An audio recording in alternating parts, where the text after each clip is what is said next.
First of all, most of you know who I am. I'm Jack Kupferman, president of Great Panthers NYC. And, the purpose of this event, this webinar, is to give people an overview of what Great Panthers has been doing at the global level with the UN and beyond, with regard to the rights of older people and to ensure that the concerns of older people are properly enshrined in global frameworks. We're often behind the scenes and doing a lot of stuff with a lot of not always recognized positive change. So, and this will also be an opportunity for people who are on this call to learn more about what some of the opportunities are for creating change with regard to the concerns of older people at the global scale. So we're thrilled to have many of our partners and our superstars on this call. I'm going to start. Our roster will be Francis, Sylvia, Sarah, and Ingo. And for everybody, if we can also, all the speakers, at the conclusion of your comments, please give some sort of a brief statement as to what you dream of, or what you see, or what you would like to happen, and how we can work together for that. I'm thrilled to do this. So, and I have my, whatever you want to call it, my things that I have to read. But for Francis, there's no reading. Francis Zainadin is a member of the Great Panthers board. She is a former UN official and an incredible advocate, without peer. She's recently, the Help Age USA named her one of the 60 over 60 and honored her with that opportunity. Francis is incredibly diligent and has been so effective in carefully crafting many different strategies and documents that bring the whole constituency of older people to a much higher level, and that always with respect. She is what I used to call Sylvia. I used to call Sylvia the Energizer Bunny. Now I think that Francis is the Energizer Bunny. So I would like to, first, I'd like to turn this over to Francis. And we're looking forward to hearing to what you have to say. You're on, Francis. Okay, thank you, Jack. Yes, that award that you mentioned was a little bit embarrassing, but I'm Francis Zainadin, and if we all look beyond our immediate communities, we find that many older people around the world are suffering from the same things: ageism, age discrimination, lack of accessible and affordable health care, long-term care and palliative care. We see elder abuse, violence, and neglect.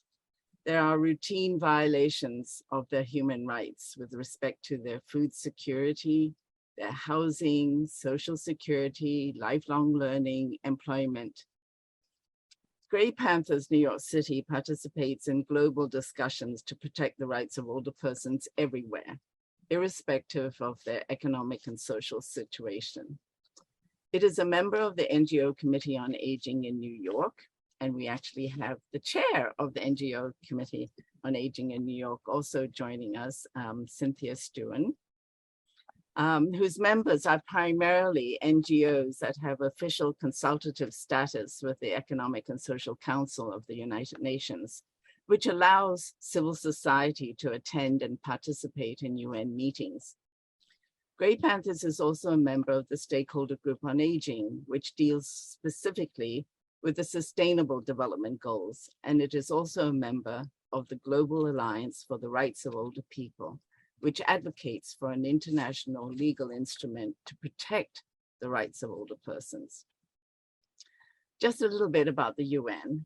Within the UN Secretariat, the Program on Aging section is responsible for implementing the mandates given to it by the Commission for Social Development, the Economic and Social Council, and by the General Assembly. Other offices within the UN which address aging issues include the Office of the High Commissioner for Human Rights, which is located in Geneva, and the 5 regional economic commissions located in Addis Ababa, Ethiopia, Amman in Jordan, Bangkok in Thailand, Geneva in Switzerland, and Santiago in Chile. Aging issues are also addressed by the World Health Organization and the International Labour Organization. The Madrid International Plan of Action, known as MIPA, adopted 20 years ago, provides a roadmap for all governments, 193 governments, to take action on issues of concern to older persons. And every 5 years, there's a review and appraisal of its implementation. This year, Grey Panthers was again invited to attend the ministerial meeting of the United Nations Economic Commission for Europe, of which the United States is a member, which took place in Rome. Many representatives from civil society also attended. Jack Kufferman, our fearless leader, attended on behalf of Grey Panthers. The outcome of the meeting will provide input together with reports from the other four regions into the UN Global Report on implementation of MIPA, which will be considered next year. The conclusions and recommendations will be submitted to the General Assembly for decision-making by 193 countries, and they commit to implementing the recommendations. Of course, it's not binding. Governments don't like anything that is binding. They feel quite uncomfortable to have things that are binding for them.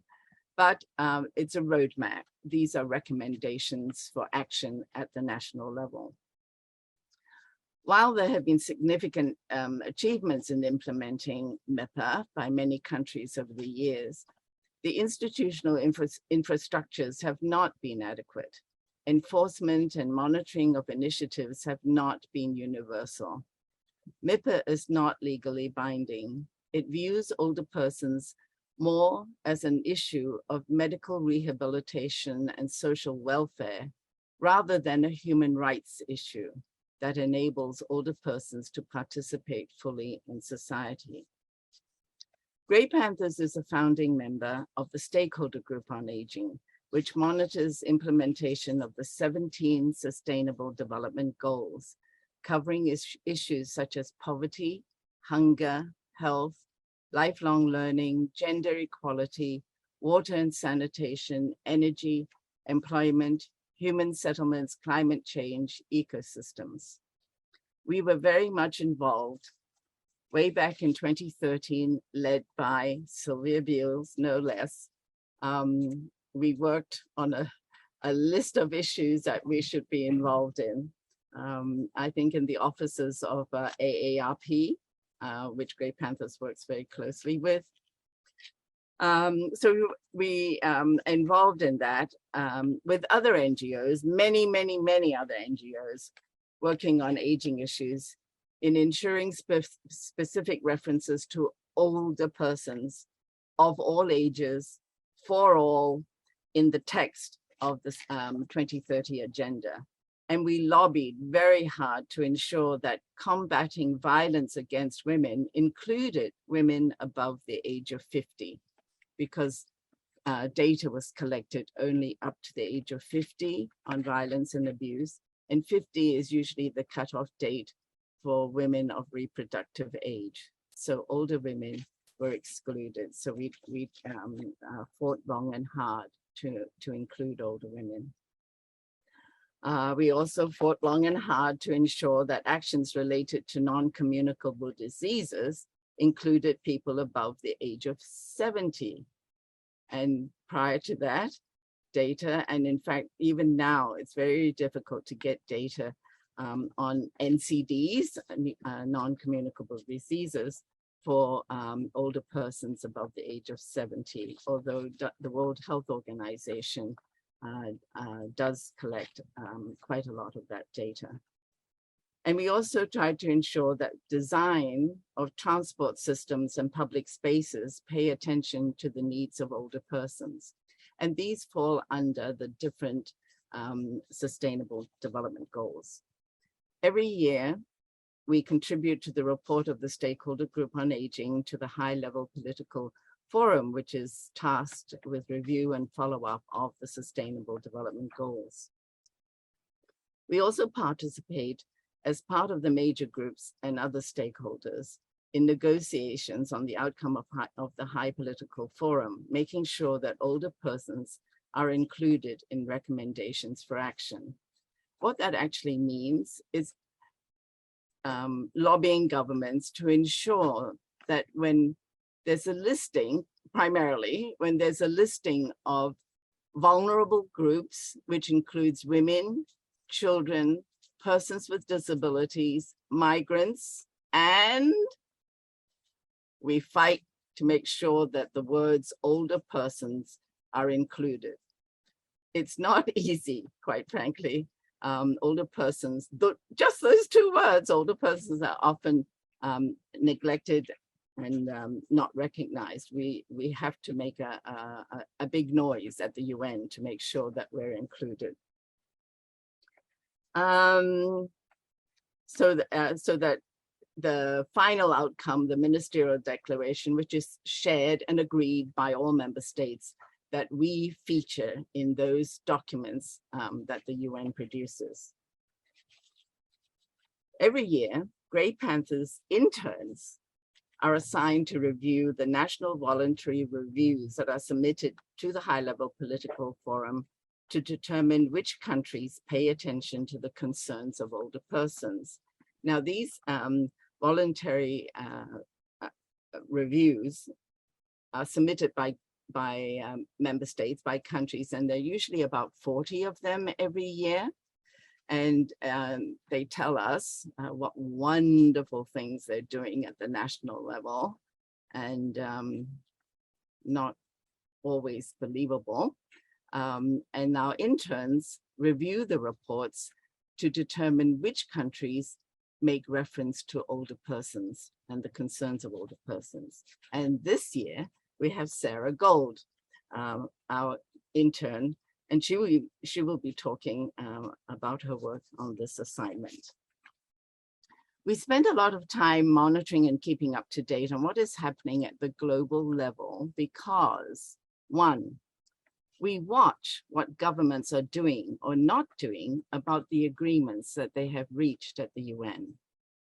Back at the national level, when we do our advocacy work, we can question inaction by government authorities by reminding them what the United States has been part of in a consensus agreement to carry out actions at the global level. And we can also express our views on what is not happening at the national level and local levels to bring those issues to the global attention. Global to local to global. We also need to know what governments are saying and promising to do in various other intergovernmental bodies, like the Commission for Social Development, the Commission on Population and Development, the Commission on the Status of Women. When decisions are taken, do they include older persons? The Statistical Commission, for example, established the Titchfield City Group, which is much like the Washington Group for persons of disabilities, to develop standardized tools and methods for producing data disaggregated by age and aging-related data. Jack has participated in a number of its meetings. We also collaborate with and also support many, many other NGOs on a variety of issues. It is a question of strength in numbers, and I think all of us who are advocates, we know what it is to be partners with other organizations to push for our cause. We work on issues such as gender equality, rights of persons with disabilities, climate change, universal health coverage, migration, employment, age discrimination, elder abuse, and many other issues. The prohibition of discrimination is one of the pillars of international human rights law. Existing human rights mechanisms have identified older persons as being a vulnerable group requiring special measures of protection. Back in 2010, the Secretary General of the United Nations presented a report on the status of the social situation, well-being, participation in development, and the rights of older persons. On the basis of that report, the General Assembly decided to establish an open-ended working group open to all states members, 193 of them, of the United Nations, for the purpose of strengthening the protection of human rights of older persons by considering the existing international framework of the human rights of older persons and identifying possible gaps and how best to address them, including by considering, as appropriate, the feasibility of further instruments and measures. This open-ended working group on aging has met annually for 12 sessions already and has yet to decide whether or not there should be a specific international legal instrument to protect and promote the rights of older persons. Grey Panthers, a member of the Global Alliance for the Rights of Older People and of the NGO Committee on Aging in New York, collaborates with many other NGOs and national human rights institutes around the world to advocate for an international legal instrument to protect the rights of older persons. We monitor the sessions and we make statements and we contact the permanent missions of member states to the United Nations in New York to do our advocacy work. In the meantime, the Human Rights Council in Geneva is also looking into better protection of human rights of older persons. In 2013, the Council appointed an independent expert on the enjoyment of human rights by older persons to assess the extent to which existing international instruments look into the question of protection. NGOs and NHRIs, the National Human Rights Institutes, have been stressing that an international legal instrument, a convention, like the Convention to Protect the Rights of Persons with Disabilities, that it would view older persons as rights holders. An international convention would codify the rights of older persons in one single document, recognizing the specific challenges related to aging and serving as a tool for both empowerment and protection.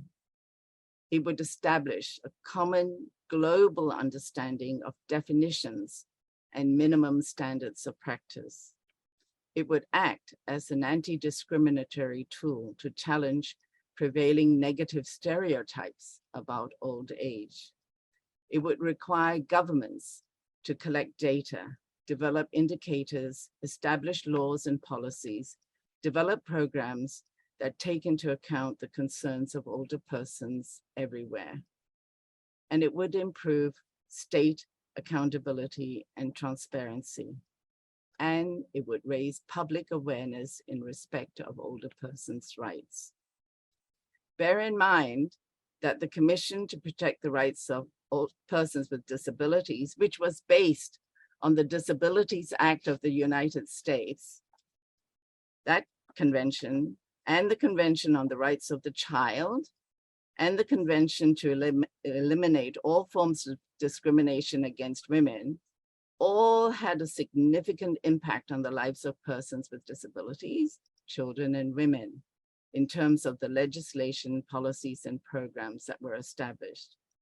Furthermore, those conventions, as we all know, had a huge impact on public understanding, perception, and attitudes. Thank you. I just have couple of other things. Governments say they are in support of protecting the rights of older persons, but many of them do not believe that a separate international legal instrument is necessary. And we at Grey Panthers, together with many others, are saying that a separate convention legal instrument is necessary. It has always been the position of the United Nations that international action is necessary where national action is inadequate. While some countries, like ours, United States, have excellent legislation, policies, and programs for older persons, we want all countries to protect the rights of older persons everywhere, no matter their economic and social circumstances. These are some of the examples of the advocacy work that Grey Panthers does in New York at the global level. And I believe that Sylvia Beals will talk about her work in Europe, and Ingo will discuss other opportunities for civil society participation at the global level. Thank you. Frances, thank you so much for that comprehensive and important discussion on what many of the global frameworks are and how not only Grey Panthers, but other NGOs are able to affect change, however incremental. That was an excellent presentation, something that we can refer back to. We're going to move on with Sylvia. Sylvia Beals is our strategic advisor with regard to global issues. She's based in the UK, and Sylvia, she is, again, the Energizer Bunny, an experienced analyst and published author. She has extensive policy, advisory, editing, and evaluation experience in aging, disability, gender, social protection, and a whole host of other important arenas that affect people at the global level. She has, as I was saying, she has her own she has her own consulting business and is a strategic advisor to Grey Panthers, as well as to the Africa Platform for Social Protection. She's on the European Commission, I never remember it, Regional Coordinating Commission on behalf of older persons. She was the founder and organizer of a stakeholder group on aging, a trustee for Widows for Peace Through Democracy. She works with the global call for action against poverty, Action for Sustainable Development, and she had been working with A4SD when ASA was being developed, and the Global Coalition for Social Protection Floors. It's always a joy to have Sylvia. It's always a joy to have Sylvia as a friend. Sylvia, the floor is yours.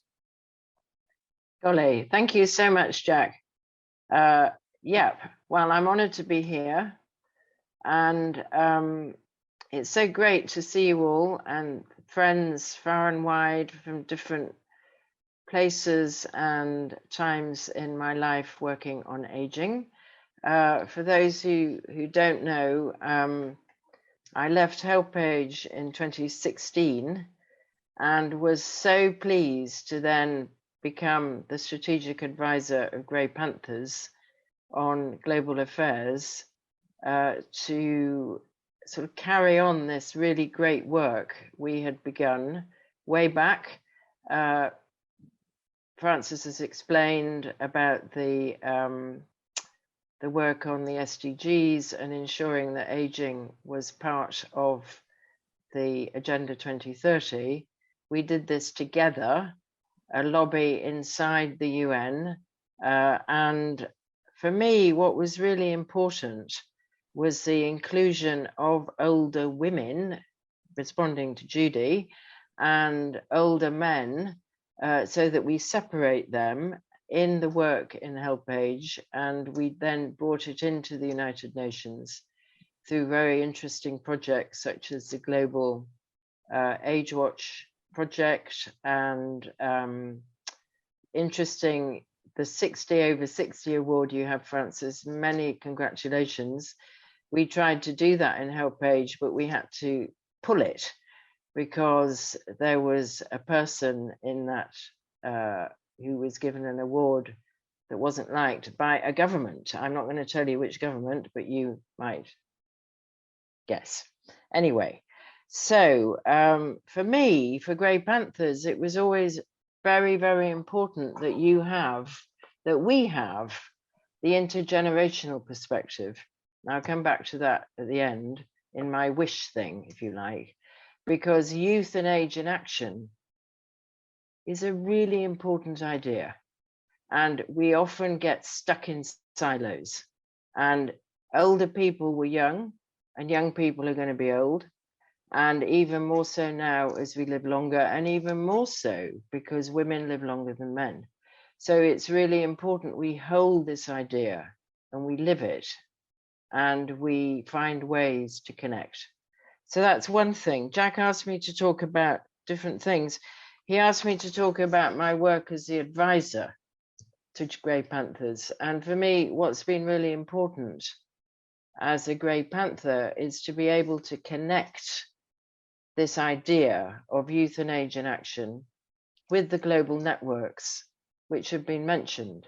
And Ingo is here as a representative of a really important global network, the Global Call to Action Against Poverty, which has members all over the world, and many of which have not thought about getting older, even though many are older themselves.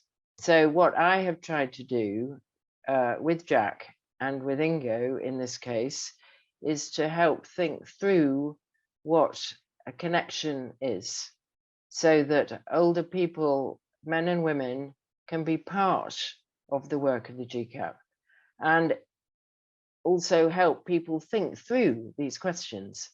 And a lot of it is to do with the Sustainable Development Goals. How are we going to achieve them if we don't understand they are for all of us? They're not for certain types of people or in certain countries. They are global, they are a vision, they are everybody's from the cradle to the grave, and they are about security, peace, justice, prosperity, a vision for survival. Without these goals, our planet is certainly going to fail. And the climate change goal is therefore very important. Goals very important for us, or are all of them, but obviously health, gender, the urban environment, education, all of which we have commented on. And what we've really done as Grey Panthers together, I think, really pushed it, and with AARP particularly, we have really pushed forward on the need for all information about whether or not we're achieving the goals to be have an age inclusive angle. So you can't actually do an analysis about your achievement unless you know, have you reached everybody across the life course? So it's not just about the children or, you know, a sort of aggregate person, but actually disaggregated. You know, do I, as a 68-year-old woman, am I affected by these goals? And so that's a long-term thing, but we've done that with the Grey Panthers. And I think I'm very pleased that older people are now recognized as a constituency. And I want to pay tribute to Frances, because Frances is indefatigable at the level of the major group and other stakeholders. And she is always there. She brings people to the table, not just on aging, but often on aging, but about how we must do the whole thing together, connect, not just be one group or the other. And so I've learned a lot from Frances, and I've taken this work into something Jack also asked me to talk about, which is the kind of reflection of the major groups and other stakeholders in the in the European context, which is the United Nations Economic Commission for Europe. And this is actually a very large group of countries, 54, I think. It includes the US and Canada. It includes Israel. Sometimes it includes Australia. And the idea of this group is that it meets regularly, annually, and it discusses the Sustainable Development Goals in the function that I have. And I am a co-convener of this group. I can only be there because I'm a member of the Grey Panthers. And I'm also, so I push on aging questions, but I also represent what we call the constituency of aging. So there are 17 constituencies in the UNECE region, and aging is one. However, it's quite difficult to get older people's organizations to join this constituency.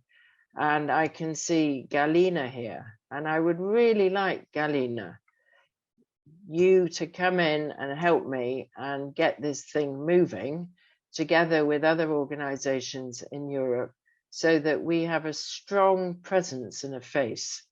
So I'm a bit like Francis, I represent the group, but I also want to make sure that the face and voice of older people are present in Europe.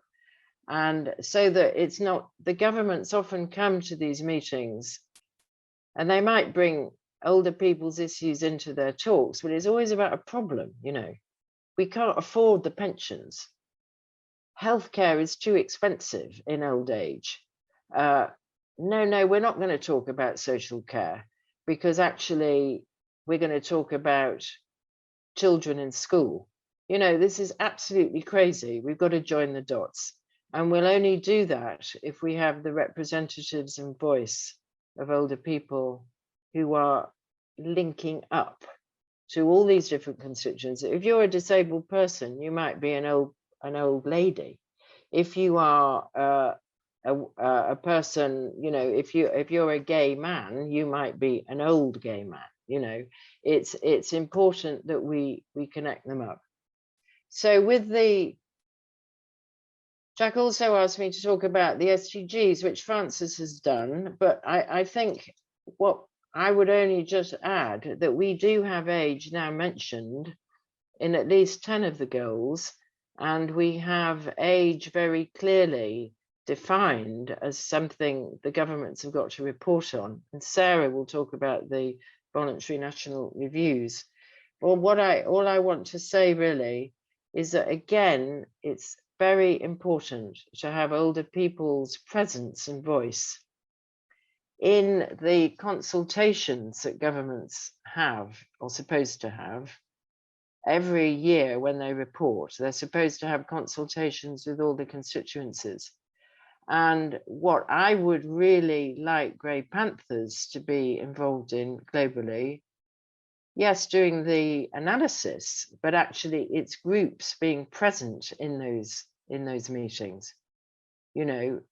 Political will is what drives change. And if we're not there, we can't tell if there's political will. So it's about presence and voice. And together with the youth, which I'll come on to at the end. Jack also asked me to talk about MIPA. So the Madrid International Plan of Action on Aging, which you all know, hopefully by heart. If not, you've got a copy in your wardrobe. But it's got 3 clear, distinct chapters. One is about older people and development. The second is about health. And the third is about the enabling environment.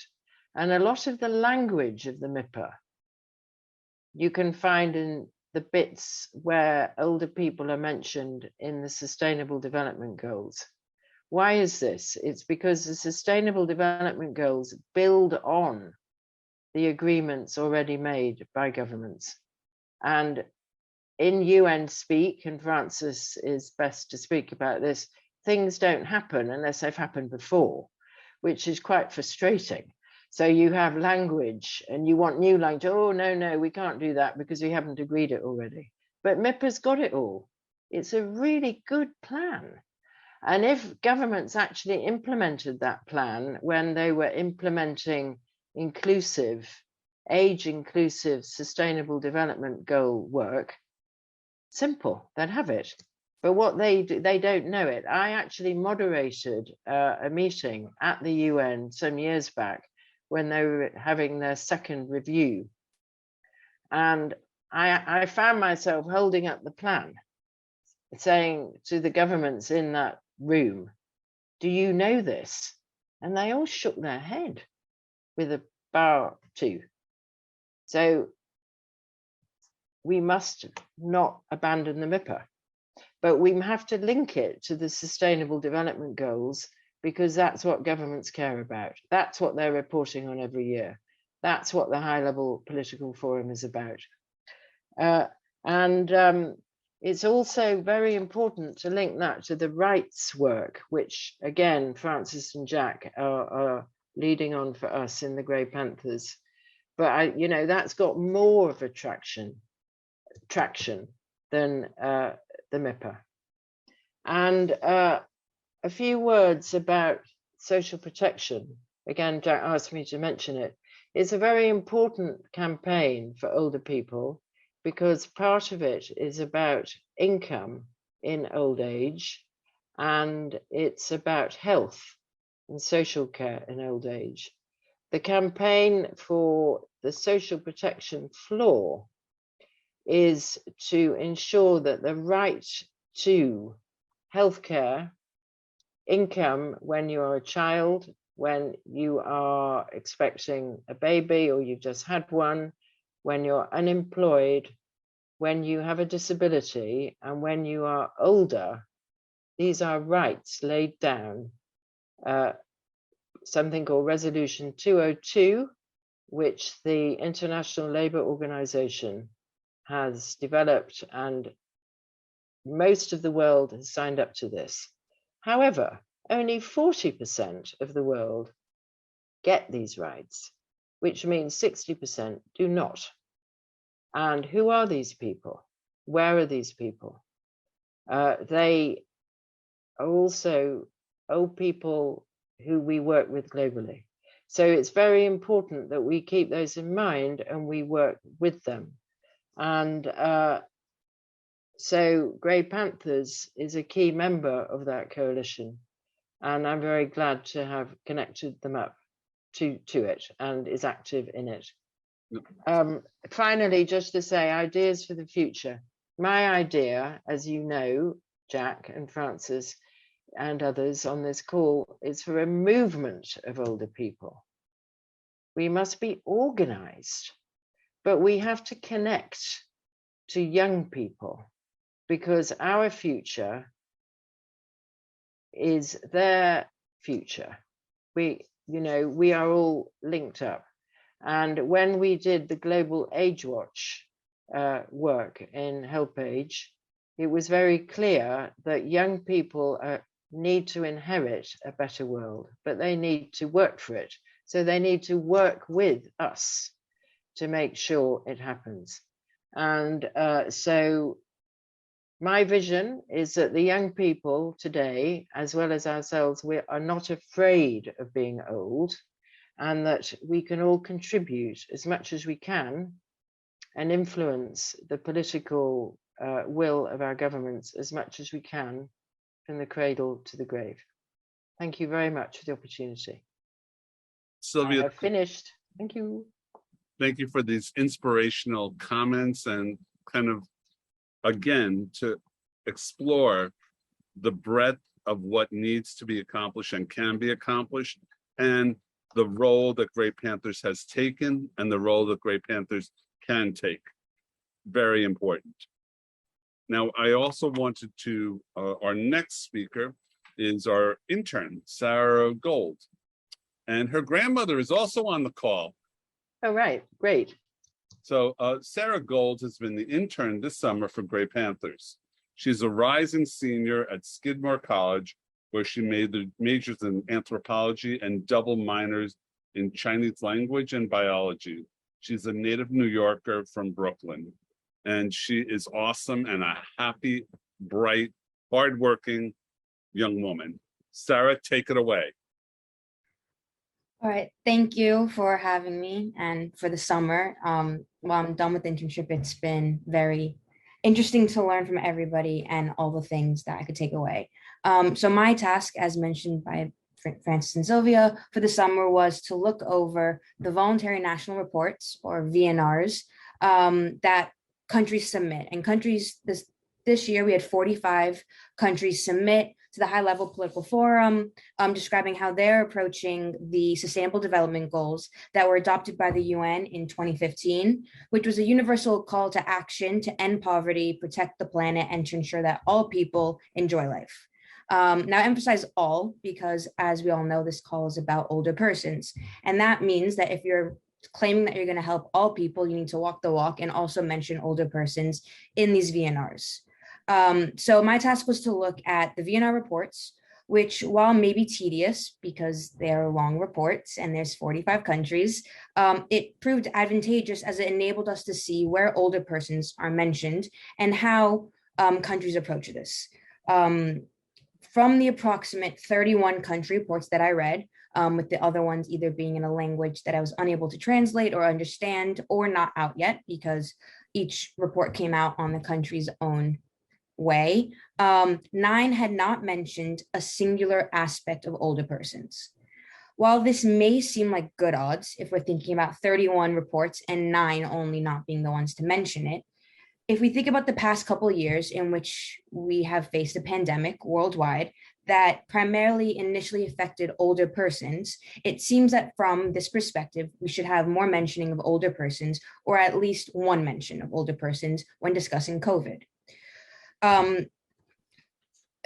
It's just to go back a little bit so we understand SDGs from a better perspective, so we understand more about why these VNRs are important. SDGs, the purpose is to have a hope and a way of seeing progress and to see and approach how progress can be made, and that the UN can implement, which all countries can believe they can do the same. It is the same for every country, and it doesn't really differ. It's supposed to be like a blueprint. So while some countries can and may come out looking better than the others, the hope is to have the same framework for all countries. There are 17 SDG goals, 169 targets, and 244 indicators.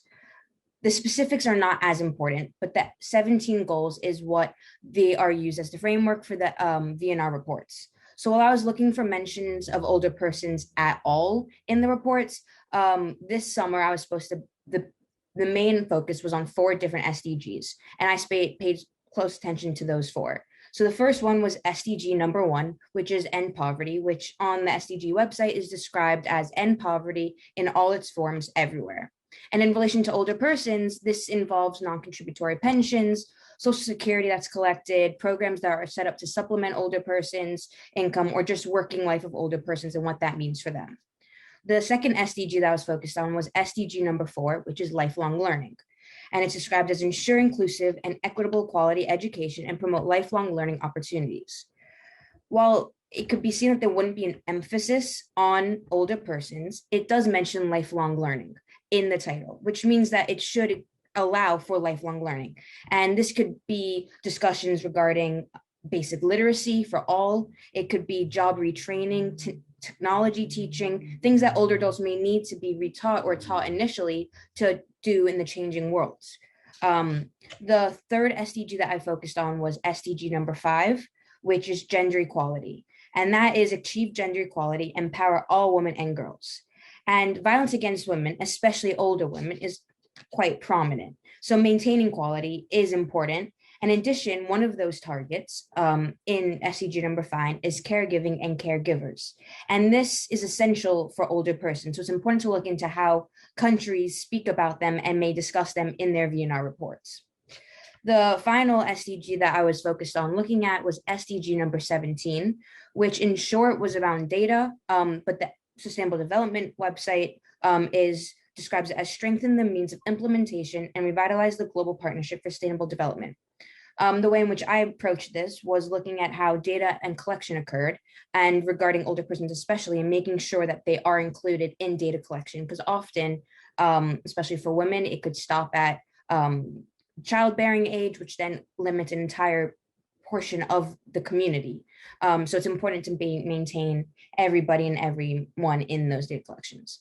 And then while it wasn't one of the 4 that was focused on this summer, I think it would be amiss of me to not mention SDG number 3, which is good health and well-being, which is ensure healthy lives and promote well-being for all at all ages. And I think we can all infer why that one might be important, especially regarding COVID-19 and for older persons, because it does mention for all at all ages, which means that they have to be mentioned as much as the next. So more about my observations and my analysis of the VNR reports, because that's kind of what the whole point was. When looking at countries' reports and doing deep dives into when they mention at all older persons or any word that's similar, which could be very different based on what country you're looking at. Some countries refer to senior citizens, some refer to elderly, some refer to older adults. It could be in any of those kind of combination words. There's not only interesting countries that mentioned older persons, but you can also see a lot of cultural norms and things in reports which were all overall interesting. For example, Dominica, a small island with a population around 71,000 people, mentions older persons in relation to leaving no one behind, including older persons as part of their vulnerable groups. As Francis mentioned before, vulnerable group is a word and phrase used often in VNR reports. A lot of the times in the VNR reports, they will define what they include in their vulnerable group, which arguably should include older persons. However, sometimes they are left out of the description of what it means to be in a vulnerable group for those countries. One could assume if they mention vulnerable group in the beginning, including senior citizen or older person, that they would be included in any other mention of vulnerable group. But without mentioning older persons, it's hard to make that inference. So for, again, Dominica, they mention older persons as a word or similar word in SDG number 2, number 4, number 5, number 9, number 10, number 11, which seems like a lot. Not everybody read the reports, but in comparison to other reports, that is a lot of mentions for a very small island. In comparison, Italy only mentions older persons by word or similar twice, and that is regarding COVID only. And based off of history, Italy was hit hard in the beginning with COVID, so it'd be weird or assumed that it would have maybe broached the subject a little bit more. But alas, another country that really interestingly had a high mentioning of older persons was Jamaica. And they mentioned older persons a lot, especially under SDG number 1, number 2, number 4, number 5, number 6, and in specific programs that they mention set up to benefit older persons. Again, a smaller island, which arguably has a lot of mentions for older persons. In comparison, the Philippines had no mention of older persons, not even in relation to COVID. While this is not unheard of, what you can infer from these VNR reports is that there's different focuses that countries had to adopt. Philippines, while they didn't mention older persons, their VNR report was very much focused on bouncing back from COVID-19. So mentioning older persons may not have just been part of what they wanted to focus on. It doesn't mean that they did something right or wrong. It's just an interesting way of looking at what country is going through what at that time period. Similarly, both Switzerland and Sudan didn't mention older persons or define vulnerable groups, but don't incorporate in that. So while they may have had vulnerable groups in their VNR report, older persons was not part of their description of vulnerable groups, and they didn't mention older persons in any other circumstance, which is just an interesting way of looking at it. In terms of cultural things that I noticed, as mentioned, I am an anthropology major, so it was very interesting to be able to look at the ways in which different countries approach this topic. Something that I noticed that was really interesting, for example, was in Somalia's report, which discusses the Zir, I hope I pronounced that correctly, which is a legal system in which elders serve as judges and help mediate cases and maintain relations among clans. While it doesn't seem that different or important, something that we can infer from this is that it's important to read and note this, as it can provide insight into how the culture and the role that elders play in their society may differ from others. This can alter the way in which they discuss and go about including elders in the VNRs in society as a whole. So while it may not, older persons may not be mentioned as often or at all in their report, the way in which they approach elders as a society just may be different, which is an interesting thing to know. That's kind of the whole point of the VNRs that I studied this summer. Just a brief statement, as Jack mentioned earlier, of what you would like to see happen. I think, as everybody's mentioned, everybody's going to age at some point. I mean, I am 21, and yet with this internship, it's pretty obvious that there is something wrong in which the latter half of our lives may be spent. So youth probably has to become more prominent in aiding age and how we treat older persons in the future.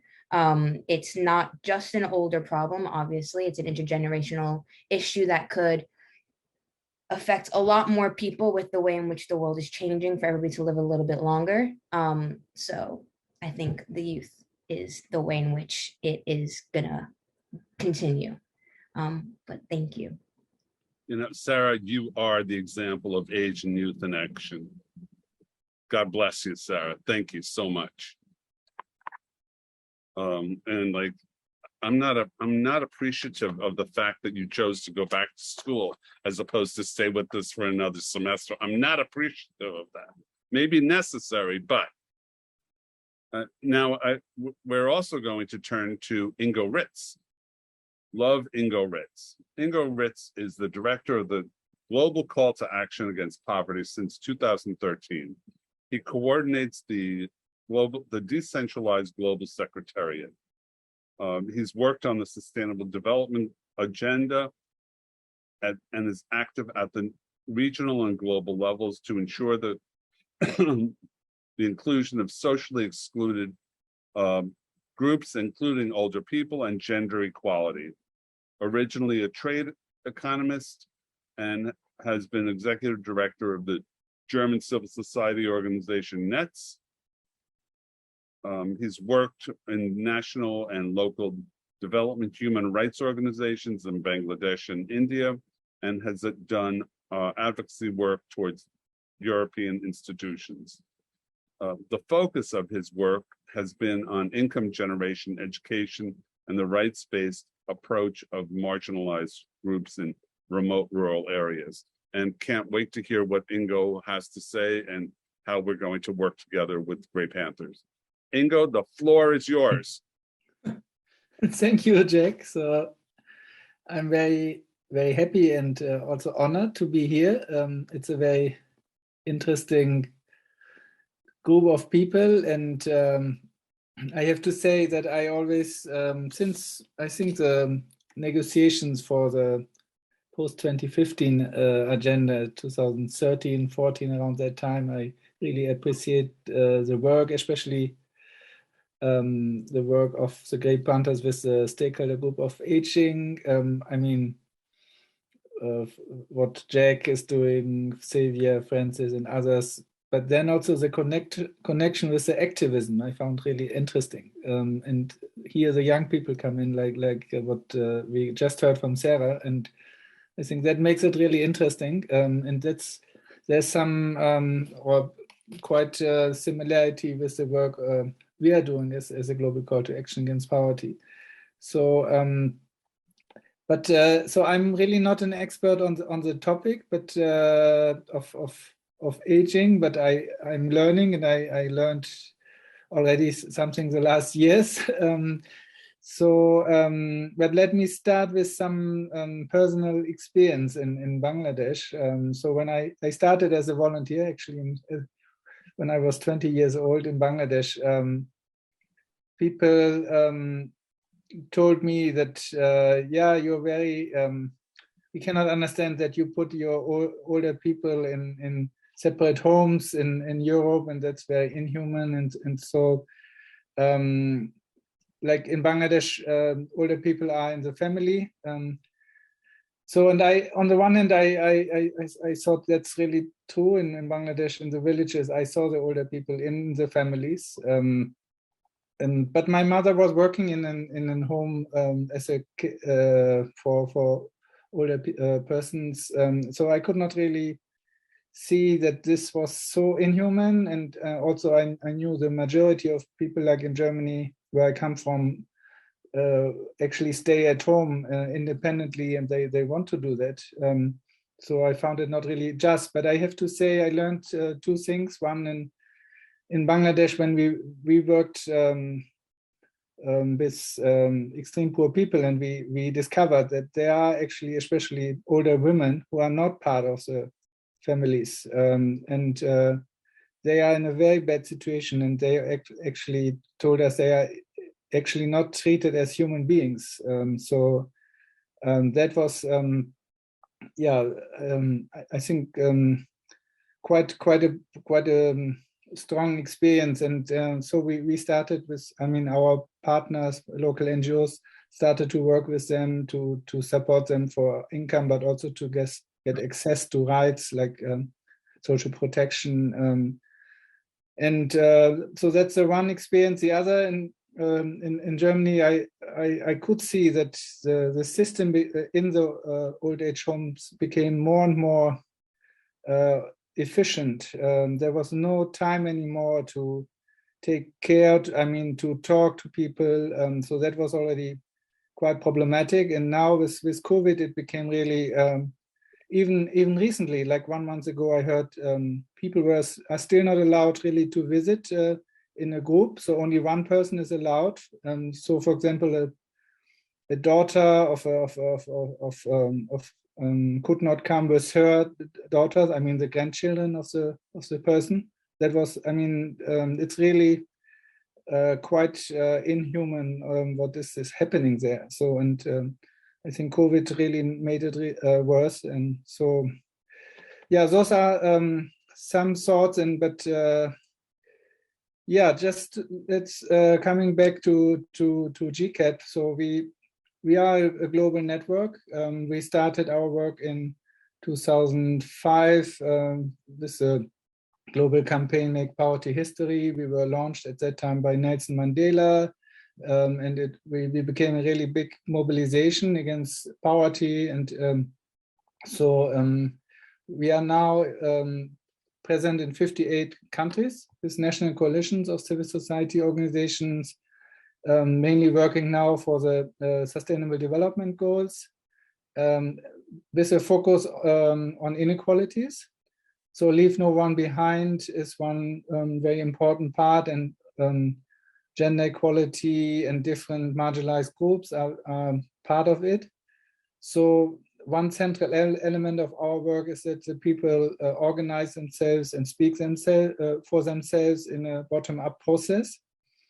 And by this we came also more in contact with the question of aging. It was not a big topic for us, but we actually decided last year that we want to have a constituency group of older persons, but we also discovered it's not really easy. So we also therefore discussed that we would like to work with you, with the Grey Panthers, and to see how we can strengthen the connection of national civil society around the world with this work around the UN in New York, but also how to strengthen the information, the awareness of national civil society, because I think that's maybe the first step to make people aware, to give them information. Even as I think Sylvia mentioned it rightly, so we are somehow many of our members are somehow getting older, like everybody. There are also some young members, of course, but many of the people who started the movement like 20 years ago in the 30s are now in the 50s or older. So yes, but still there are not really many organizations of older persons in active. And so that is one step maybe also to see whether we can connect. And then to have, for example, webinars, to have exchange, to learn from each other. Yeah, and one very concrete work is actually what Sarah talked about, voluntary national reviews.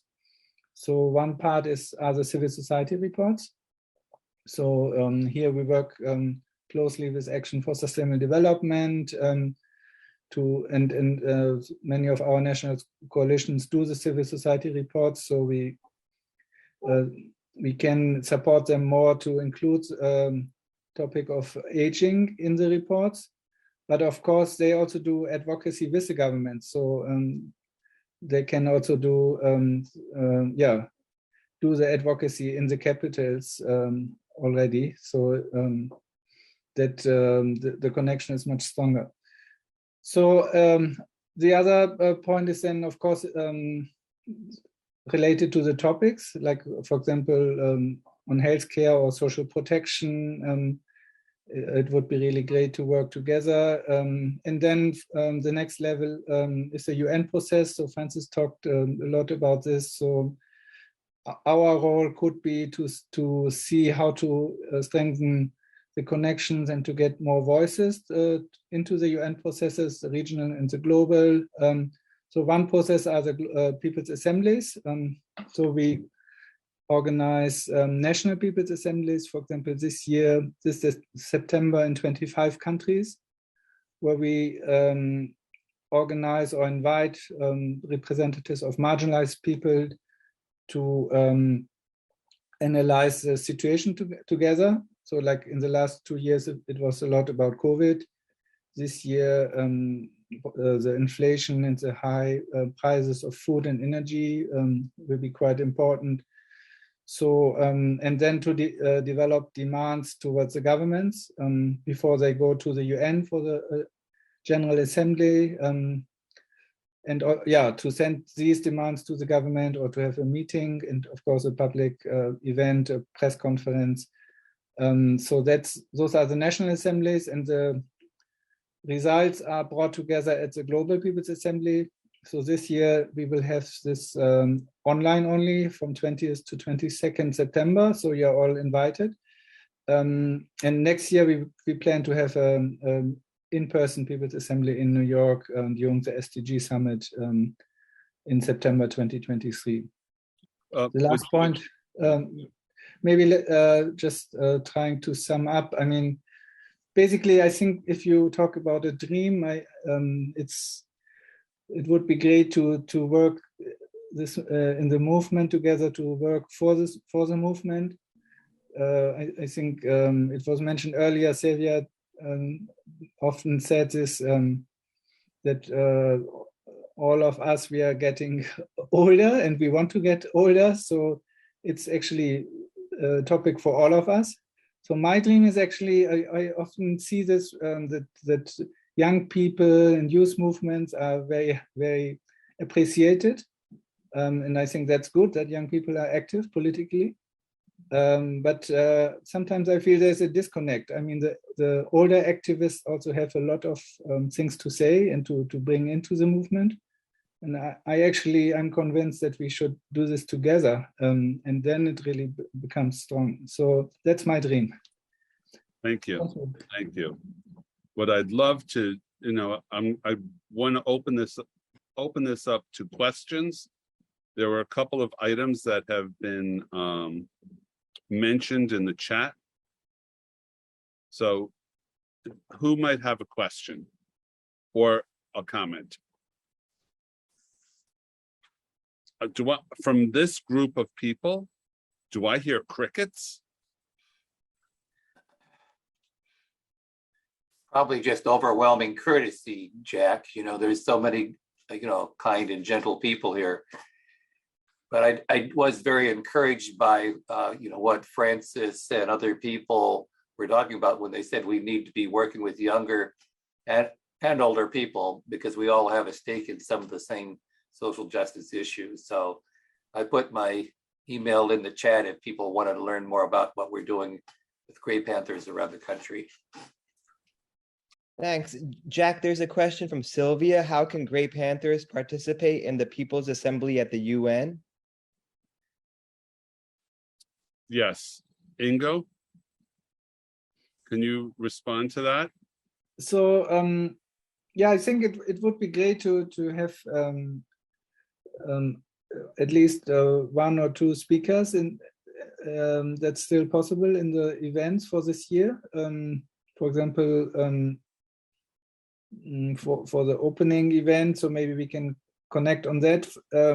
I hope also, for example, for next year, if you or we could together organize an event. I mean, I think there was a capacity problem this year. Last year we did the webinar. Right, yeah. That was very successful. Yes. Really, that was really, and we did that we turned it around, what was it, in 2 weeks? It's crazy, but it was a great one. Somebody just asked you, do you have a website for GCAP? Do you want to, Ingo, can you put the website for GCAP in the chat? Sure. Just working on it, yeah. You know, and I'm curious to hear from, I'm going to call on somebody. Deborah, what kind of comment do you have?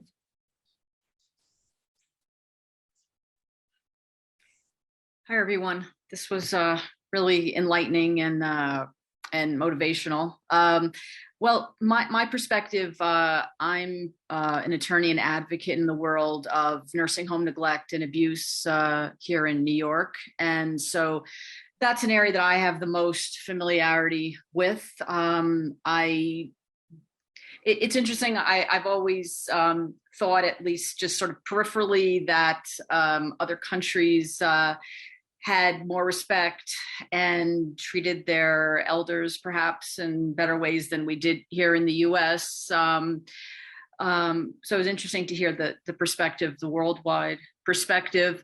I am a firm advocate also of younger people being involved, and it would clearly make such a difference in terms of nursing home residents in our state, in terms of trying to keep people home if possible, and more families were involved. And I know sometimes that's possible and sometimes it isn't, but it's something I think that maybe could be considered more as an option. But I also think there have to be commensurate resources available to be able to keep people home. I think a lot of people do want to stay home, but there are challenges in terms of having the necessary care and services in place to make that feasible. But I think having just young people being involved, I think people don't want to go to nursing homes, that they feel that it's not a pleasant place. But I just think there has to be more knowledge and awareness, and I think that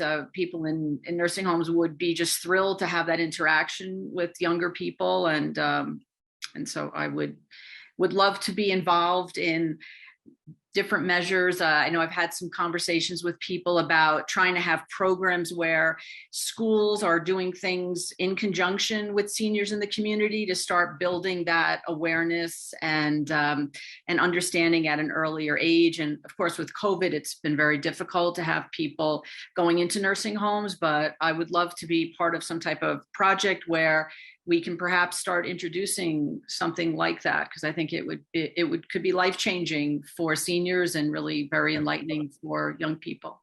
Great, thank you. Thanks, Jeff.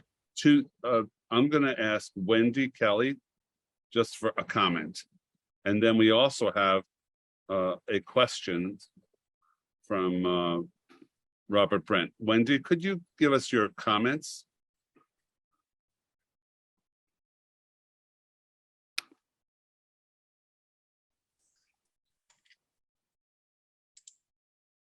Okay, well, let's start with Robert. Robert's question is, given that COVID means that none of the SDGs will be met, why would older adults' agenda be different? For that, I'm not sure that all the SDGs will not be met, but it certainly is one hell of a big pushback with COVID. Let me address this to Sylvia. Would you respond, please? Okay, well, I mean, I think the first thing is, how do we know the extent to which the SDGs have been met for older people without proper data and analysis? So everything that Sarah said about the VNRs and the data question is really important. And I think it's on us really to insist on a focus on aging in the SDGs, because it's much easier for governments not to look at it, despite the evidence that we're the biggest population group, that aging, you know, people say, oh, well, you're young old when you're 60, but you might die when you're 100. So that's 50 years being lumped together. Right. And I think we've got to get a bit sharp on this and a bit smart and pay attention to what our governments are doing in relation to policies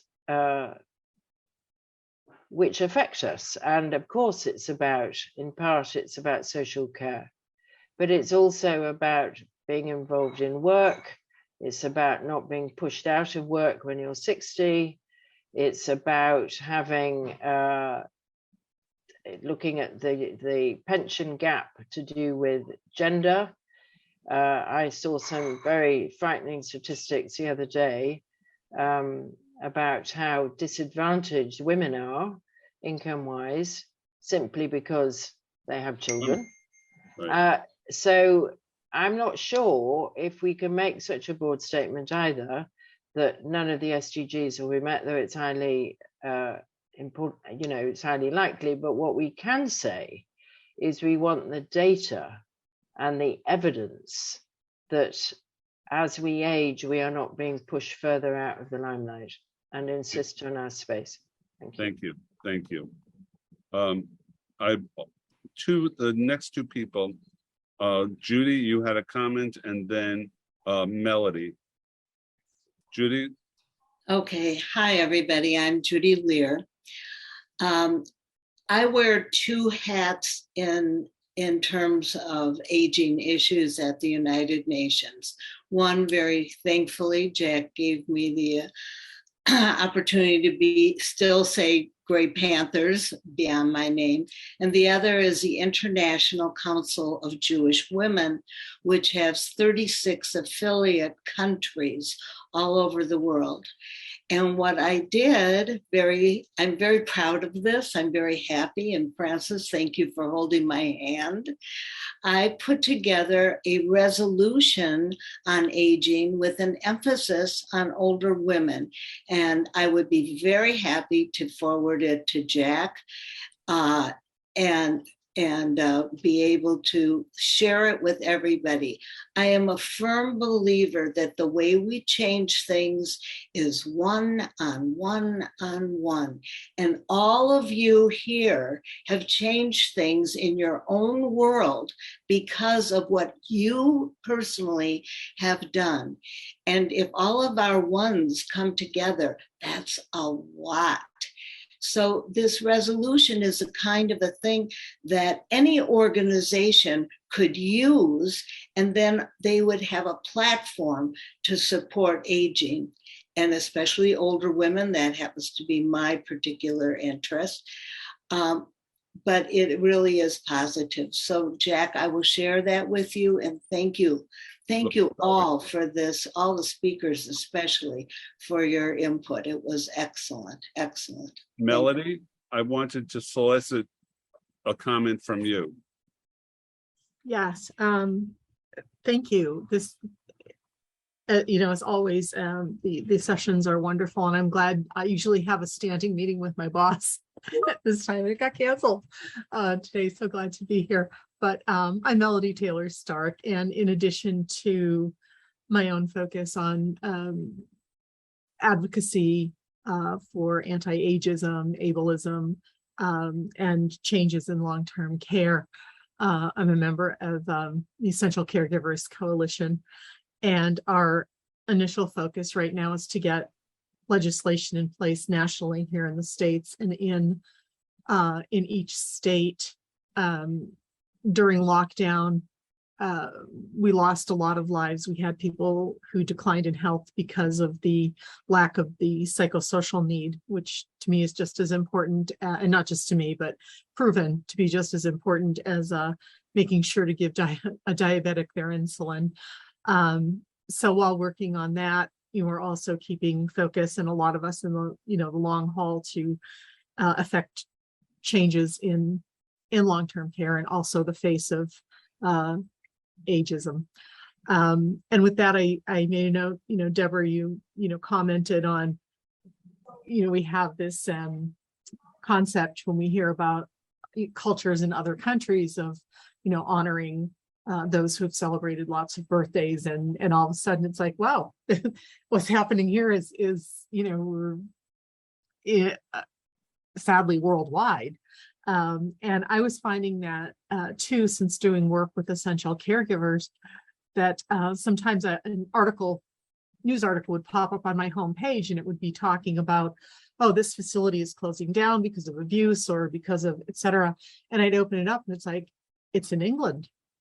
I'm expecting it to be in Ohio. And so finding how sadly broad spectrum, the issues are, but thankful that there are people like those of us on the call who are speaking up, and Sarah, to help affect change for that. So it's one of those normalizing things that isn't good. Thank you so much, Melody. Yeah. I think that we're going to conclude now because we're significantly over time. Jack, yes. Before, there are just a couple of points in the chat. One is about how can Grey Panthers be more global? I put in, do we need to have Grey Panthers chapters in different countries? Or can we have a network maybe linked to GCAP? I think it's a really important point, because what Grey Panthers does in the USA is a sort of, the example of age and youth in action through your work as Grey Panthers USA. But it's a very good role model which other countries could adopt. So before we leave this call, as advisor to the Grey Panthers, I'd really like some kind of reaction. I mean, is this of interest to Grey Panthers New York that we try and make this a big global thing, however we do it? That is one of the dreams, and we need to figure out a plan to make something like that happen. Okay. It's a thought process, and then identifying the resource for it. It's a big project. But yes, it is important to do. I mean, maybe we could start with the countries of GCAP, and some of them anyway, India being one. I see there's something in the chat about that. Yes, there is something, Celine's family in India. So I wanted to say thank you to everyone on this call. It was quite deep and quite broad. We had a lot of great comments, and I'm grateful for everybody that participated. And with regard to Cynthia, we will promote the IDOP as some stuff that you get some materials. It's a little early to promote it now. All right, guys, thank you so much for attending. I hope that all of you have enjoyed this webinar. Love you all. Thanks so much, Jack. Thank Bye-bye. you. Thank you. Bye-bye. Thank you.